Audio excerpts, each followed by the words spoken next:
दिगंबर और श्वेतांबर मान्यताओं में मूल अंतर। आप अगर इसको पढ़ लेते हैं तो आपको ये मालूम हो जाएगा कि श्वेतांबर और दिगंबर परंपरा में क्या अंतर है। देखिए, पहला अंतर क्या है? श्वेतांबर केवली कबलाहार करते हैं, ऐसी मान्यता रखते हैं। यानी अरहंत भगवान बन जाने पर भी उनका भोजन जैसा हमारा तुम्हारा आहार होता है, कबल ग्रास को लेकर के उनको भी आवश्यकता होती है। अर्थात जैसे सामान्य मनुष्यजन भोजन करते हैं, भगवान बनने के बाद, केवली बनने के बाद वह केवली भी कबलाहारी यानी भोजन ग्रहण करते हैं। लेकिन दिगंबर सिद्धांत क्या है? नहीं, केवल ज्ञानी बनने पर उनका आहार नहीं होता। केवली को निहार भी होता है। अब आहार होगा तो जंगल आदि जाएंगे, वो मानते हैं, अपन नहीं मानते हैं। उनके यहाँ पर वस्त्रों के साथ भी मुक्ति हो सकती है, सवस्त्र मुक्ति हो सकती है, लेकिन दिगंबर मान्यता में सवस्त्र मुक्ति नहीं। सवस्त्र मुक्ति क्यों स्वीकार करना पड़ी उनको, और स्त्री मुक्ति क्यों स्वीकार करना पड़ी उनको? क्यों स्वीकार करना पड़ी? जब अपने आप में तुम कपड़े पहन करके मोक्ष जा सकते हो, तो महिला को वस्त्रधारी होने पर मोक्ष जाने से निषेध कैसे करोगे? वो तो सुप्रीम कोर्ट में चली जाएंगी कि तुम अपने आप को इतना बड़ा मानते, तुम कपड़ा पहन करके मोक्ष जा रहे, तो हमें मना क्यों करते हो? वैसे ये सरकार आरक्षण पर आरक्षण देती जा रही है, तो उनके अधिकार हैं। उनकी राष्ट्रपति भी है अभी वर्तमान, वो भी समर्थन करेगी, हाँ हाँ हम भी मोक्ष जाएंगे। मतलब श्वेतांबरों को स्वयं में अगर मुनि मान करके वस्त्रधारी होने पर उनने तीर्थंकर को या अपने को मोक्ष जाना स्वीकार किया है, तो उनकी ये मजबूरी हुई। स्त्रियों का इतना कोप उनके सामने आया होगा कि मजबूरी में उनको हाँ बिन्ना तुम भी जाओ तुम भी जाओ, तुम भी जाओ, रास्ता खोलना पड़ा। अच्छा चलो, गृहस्थ वेश में मुक्ति संभव कोई घर में भी है, जैसे मरु देवी घर में थी, हाथी पर बैठी थी, वहीं से उनको मोक्ष हो गया, ऐसी कहानी उनके हाथी है। गृहस्थ वेश में मुक्ति संभव नहीं, साधु होना अनिवार्य। मरु देवी को हाथी पर चढ़े हुए मुक्ति गमन असंभव है। भरत चक्रवर्ती को भवन में ही केवल ज्ञान यानी बिना दीक्षा लिए ही केवल ज्ञान असंभव है। वस्त्राभूषणों से सुसज्जित प्रतिमा की पूजा नहीं, पूर्णतः दिगंबर और बीतराग प्रतिमा ही पूजा के योग। मुनियों के वस्त्र पात्र आदि 14 उपकरण नहीं, मुनि पूर्णतः अपरिग्रही रहते हैं, केवल ज्ञानोपकरण संयोपकरण आदि आदि का ही उनके पास उपयोग होता है। तीर्थंकर मल्लीनाथ का स्त्री होना नहीं, स्त्री पर्याय में तीर्थंकर कोई नहीं हो सकते हैं। भगवान महावीर का गर्भ परिवर्तन यह असंभव कल्पना है। श्वेतांबरों में महावीर भगवान की जो कहानी आती है, उसमें उस कहानी में ये लिखा गया है कि महावीर भगवान जब स्वर्ग से अपनी आयु पूर्ण करके अवतरित हुए, तो एक सामान्य परिवार में वो गर्भ में आए। जब सामान्य परिवार में गर्भ में आए तो इंद्र को चिंता हो गई, तीर्थंकर के रूप में जन्म होना, सामान्य परिवार में इनका जन्म ठीक नहीं। तो अब कहानी कहती है कि इंद्र ने फिर कौन सी टेक्निक उसने अपनाई होगी विज्ञान उसका क्या होगा, वो ले करके और किसी योग्य स्थान पर या गर्भ में रखा और फिर वहाँ महावीर का जन्म हुआ। तो ये एक उनकी कहानी है, लेकिन दिगंबर सिद्धांत कहता है कि यह असंभव कल्पना है। तीर्थंकरों के साथ ऐसा संभव ही नहीं है। और आज भी वर्तमान में विज्ञान भले ही कुछ भी करे, लेकिन बहुत सी चीज़ें ऐसी हैं जो विज्ञान के लिए भी संभव नहीं है। महावीर का विवाह हुआ एवं एक कन्या का जन्म हुआ, ऐसी मान्यता श्वेतांबरों में। दिगंबर मान्यता है कि महावीर के विवाह की चर्चा तो चली थी, लेकिन महावीर का विवाह नहीं हुआ। जब विवाह नहीं हुआ तो कन्या आदि परिवार की कोई बात ही नहीं है। दिगंबर जैन परंपरा में 5 तीर्थंकरों को बाल ब्रह्मचारी माना गया। एक खास एक बात और बताते, उनके ग्रंथों में भी एक गाथा ऐसी आती है जिसमें 5 तीर्थंकरों को बाल ब्रह्मचारी होने का उल्लेख है। अब गाथा उनके यहां आ गई, 5 तीर्थंकर बाल ब्रह्मचारी, लेकिन कहानी में महावीर की शादी करा दी। ये क्या हुआ ऐसा? तो विद्वान ऐसा बताते हैं कि जिस समय ग्रंथों को लेखन किया जा रहा था तो बहुत सारे विषय उनके जो अपने योग्य लगे अपने उनने लिए, क्योंकि पहले एक ही था ना, एक ही था, तो उसमें से हड़बड़ी में उन्होंने ऐसी गाथा भी रख ली जिसमें 5 तीर्थंकर बाल ब्रह्मचारी रहे, पर कथा बाद में बनी, कथा बाद में बनी, तो स्ववचन बाधित होते हैं। साधु अनेक बार भोजन ग्रहण करते हैं। क्या लिखा? साधु अनेक बार भोजन ग्रहण करते हैं। इसका उत्तर क्या? नहीं, साधु दिन में एक ही बार। इसमें थोड़ा सा पुरानी पुस्तक है, मिस्टेक है, एकदम विषय तुम्हारा सट, हमने अपनी पुस्तक में सुधार लिया है। तो आगे क्या होगा? जैसे श्वेतांबरी माने तो साधु अनेक बार भोजन ग्रहण करते हैं, तो उसके आगे आना चाहिए, नहीं, साधु दिन में एक ही बार एक ग्रह में भोजन ग्रहण करते हैं। नीचे कुछ शब्द आगे पीछे हो गए। साधु दिन में एक ही बार एक ही ग्रह में आहार ग्रहण करते हैं। फिर देखो, साधु का अनेक ग्रहों से भिक्षा ग्रहण तो नहीं, साधु एक ही स्थान पर खड़े खड़े अपने हाथ से आहार ग्रहण करते।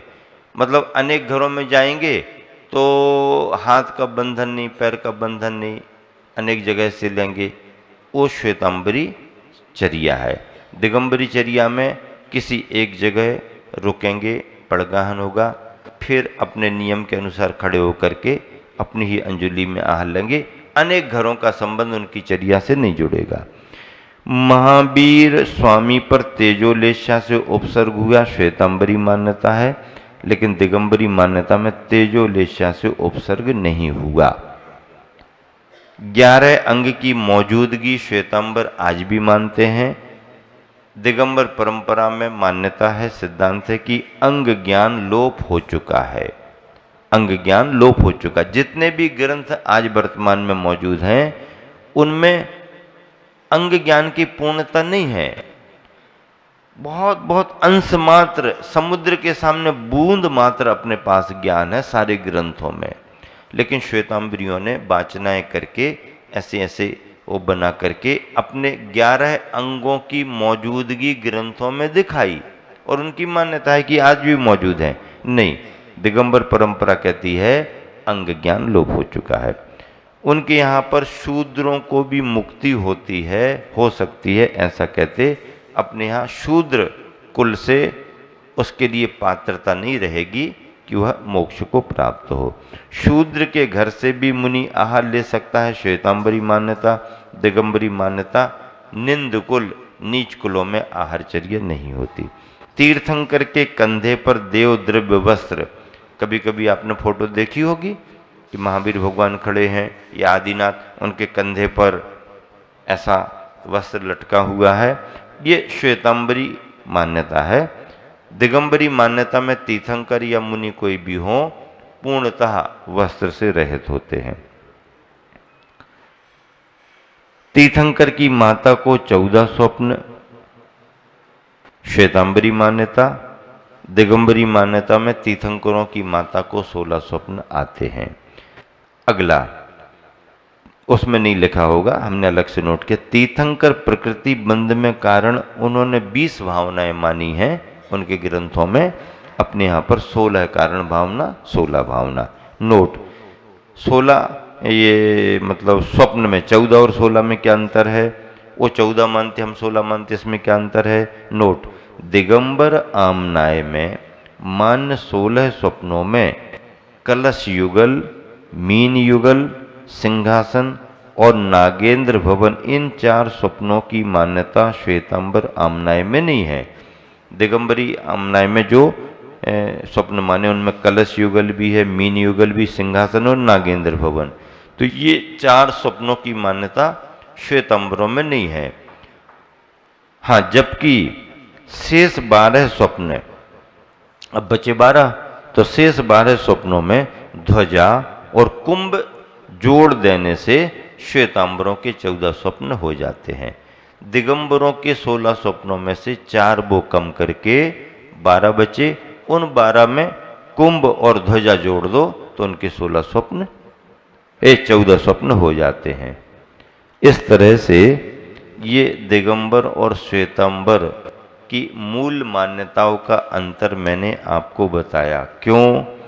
क्योंकि इतना सारा डिटेल आपको किसी भी किताब में नहीं मिलेगा, और इतनी सारी किताबें श्वेतांबर दिगंबर आमनाय की तुलनात्मक अध्ययन करने का इतना समय भी आपके पास नहीं है। ये ग्रंथ मैंने लिखा है, ये देखो, ये बड़ा मेन ग्रंथ है जैन तत्वबोध, और इसको लिखने में भी काफ़ी समय लगा, काफ़ी ग्रंथों से संग्रह किया। भावना थी कि एक सरलीकरण करते हुए ऐसा ग्रंथ लिखा जाए जिसमें हम स्वयं स्वाध्याय कर सकें, और स्वाध्यायी लोगों के लिए इसका अपने हिसाब से बिंदु बना करके क्या पढ़ाना उसका लाभ दिया जा सके। क्योंकि ग्रंथों की विधाएं ग्रंथों के अनुसार चलती हैं, ग्रंथों का विषय ग्रंथ के अनुसार चलता है। जो क्षोभसंबान पाठक होते हैं, स्वाध्यायी पाठक होते हैं, वो किसी भी ग्रंथ को पढ़ सकते हैं, लेकिन जो शुरुआती पाठक होते हैं, जिनको परिभाषाएं, जिनको डेफिनेशन याद नहीं है, वो उलझ जाते हैं। अब उलझ जाएगा तो फिर आगे नहीं बढ़ पाएगा। तो ऐसे नए नए श्रोताओं के लिए, श्रावकों के लिए, विद्यार्थियों के लिए अच्छे से समझने के लिए ये कोर्स तैयार किया है। इसमें कितने बिंदु हैं? 58 बिंदु इसमें सुनिश्चित हुए हैं, और इसमें सर्वांगीण चारों अनुयोगों का विषय विशेष क्रम से आपको मिल सकता है। तो ये तो मेन ग्रंथ है जो वर्षों से हमारे स्वाध्याय में, समाज के स्वाध्याय में चल रहा है, लेकिन उसी का छोटा भाग, क्योंकि इतनी बड़ी पुस्तक सभी ले भी नहीं जा पाते, सभी को दे भी नहीं पाते हैं, और दे दें तो सभी पढ़ भी नहीं पाते हैं। तो विद्यार्थी संस्करण के रूप में ये छोटी सी पुस्तक तैयार की है। समय समय पर ऐसे ही बड़े समूह में शिविर का रूप दे करके इसके कुछ कुछ अध्याय पढ़ाते रहते हैं, और जब व्यक्ति इंटरेस्टेड हो जाता है तो फिर उनको कह करके कि भैया अब शिविर तो तुम्हारा पूरा हो गया, अब तो हम और तुम और 10-25 लोग कंटिन्यू इसको आगे बढ़ाओ, तो उनका स्वाध्याय बहुत अच्छा हो जाता है। किसी भी एक किताब को माध्यम बना करके समझाने वाला व्यक्ति अगर अच्छे से समझाता है तो विषय जल्दी क्लियर होता है, और उसकी मान्यताएं जल्दी जल्दी आगे बढ़ जाती हैं। तो इस तरह से ये दोनों ग्रंथों को माध्यम बना करके आपको यहाँ पर शिविर में लाभ दिया जा रहा है। अब इसके आगे देखो, चंद्रगुप्त और चाणक्य की चर्चा तो अगर आप नहीं सुनोगे तो भारत से कैसे जुड़ोगे? भारत का इतिहास तो इनके बिना अधूरा है ना। चंद्रगुप्त और चाणक्य। चंद्रगुप्त कौन था? चंद्रगुप्त क्षत्रिय घराने में जन्मा हुआ बालक था। चाणक्य कौन था? ब्राह्मण कुल में जन्मा हुआ ब्राह्मण पंडित था। लेकिन इनकी जब मैत्री हुई तो इतनी मित्रता बढ़ी कि दोनों ने मिलकर के भारत की तस्वीर को बदल दिया, भारत के भविष्य को बदल दिया। चाणक्य की बुद्धि और चंद्रगुप्त की शक्ति। क्या? चाणक्य की बुद्धि और चंद्रगुप्त की शक्ति दोनों ने मिलकर के भारत के भविष्य को बदल दिया। भारत जिस समय गर्त की ओर जा रहा था, नंद वंश की विलासिता के कारण, उस समय चाणक्य ने चंद्रगुप्त को तैयार किया। चंद्रगुप्त भी कैसे आया? चंद्रगुप्त जब गर्भ में था तो उसकी मां को दोहिला पड़ा। क्या दोहिला पड़ा? मुझे तो चंद्रमा को पीना है। मुझे तो चंद्रमा को पीना है। अब पूरा गांव परेशान, परिवार पर, चंद्रमा को कैसे पिलाएं? घूमते फिरते चाणक्य वहां से निकले, किसी ने अपनी समस्या रखी, हमारे गांव में ये समस्या है, एक मां को दोहला आया हुआ है, उसको चंद्रपान करना है। चाणक्य ने कहा इसमें कौन सी बड़ी बात है, लेकिन एक शर्त रहेगी, हम चंद्रपान तो करा देंगे, पर मेरी एक शर्त रहेगी कि अगर बालक होगा तो मुझे देना पड़ेगा शिक्षण के लिए, और बालिका होगी तो तुम अपने पास रखना। शर्त स्वीकार है? हम है शिक्षण के लिए दे सकते हैं, बाद में तो हमारा, बाद में तुम्हारा रहेगा, लेकिन पढ़ाने तक हमारा रहेगा। शर्त स्वीकार की।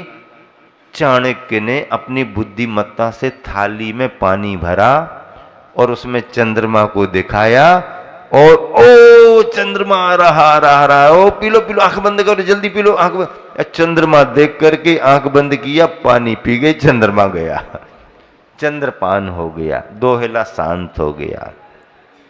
बहुत समय के बाद चाणक्य विस्मृत हो गया, जन्म भी हो गया, लेकिन बहुत समय के बाद जब चाणक्य उस गांव से निकला, मौर्य ग्राम था, मौर्य ग्राम, तो एक बच्चा ऊंचा टीला बनाए बैठा है और अपने साथी मित्रों के लिए आदेश दे रहा है, बाउंड्री पर पहुंचो, फील्डिंग होती ना जैसे, कैप्टन उधर जाओ, इधर आओ, पीछे आओ, दो उधर जाओ, ऐसा करो। ऐसा जब वो कर रहा था बैठा बैठा, तो चाणक्य दूर से देखता, अरे ये बालक तो बहुत बुद्धिमान लग रहा, सामुद्रिक लक्षण भी राज लक्षण जैसे दिख रहे हैं, इसके पास जाना चाहिए। जाकर के बात पूछिए, किया वो किया, कौन हो, कहाँ, सब परिचय दे दिया। क्या मैं आपके घर चल सकता हूँ? चलो। और जाकर के जब उनको स्मरण दिलाया तो कहा मुझे याद आ गया, शर्त थी आप मेरे बेटे को ले जा सकते हो। और चंद्रगुप्त को चाणक्य ने पकड़ लिया।